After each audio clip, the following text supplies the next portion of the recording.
Hello and welcome to today's lesson, Introduction to Circular Economy. My name is Gordana Kirans, and today we will be covering these 4 topics. We will start, of course, with the introduction. We will discuss what the circular economy is not, before we can look what it is.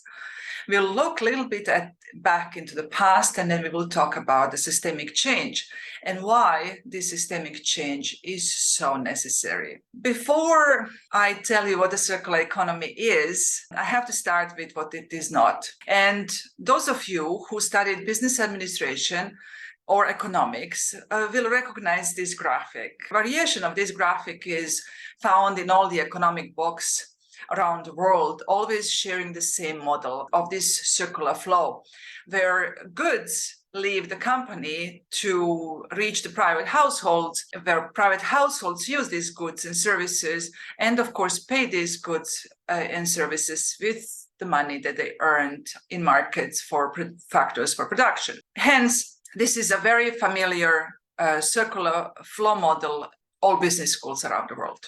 There is a problem with this circular flow diagram. The problem is that this circular flow diagram is actually not circular at all. To make the matters worse, it's a one-way street.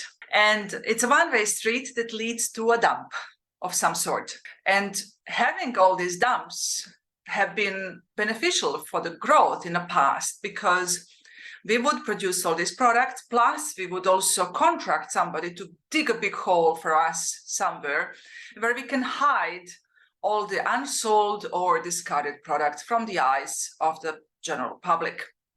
Of course, by paying a contractor to dig a big hole, our GDP would rise. And then after the products are out of sight, consumers will run for new ones, so companies will order new raw materials to make new products, which of course is also good for our growth. Hence, the dump economy was quite good, or has been quite good. I'm wrong.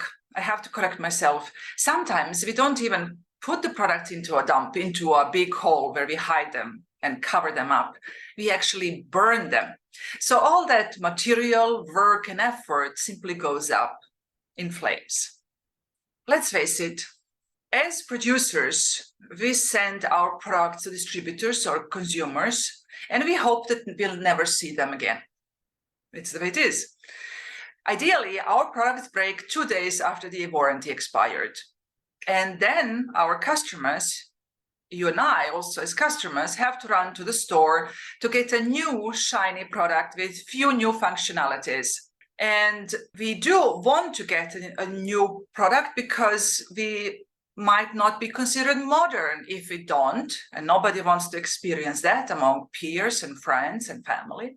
What's even worse, if we don't get it, we might even give the impression that we cannot afford it. Hence, we all run to get a new product, and the whole industry design is there to actually make us look like we have an old product when our product is actually maybe just 2 or 3 years old.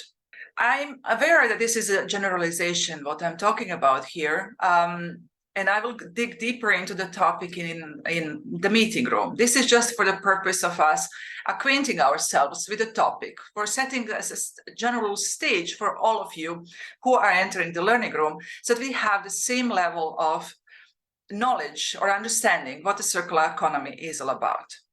And you might think that I am resentful about our economy. Rest assured that I'm not.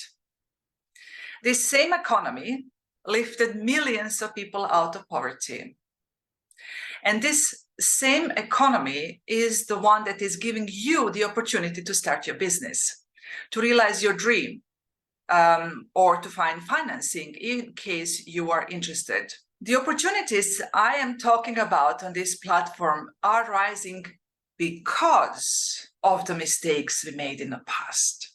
Hence, you have a chance to disrupt markets now and to create something extraordinary.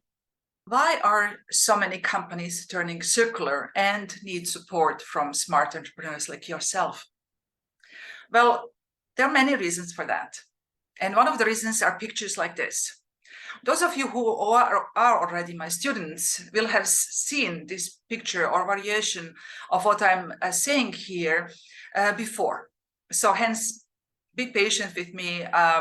This is I'm repeating some of the basics that you might have known already.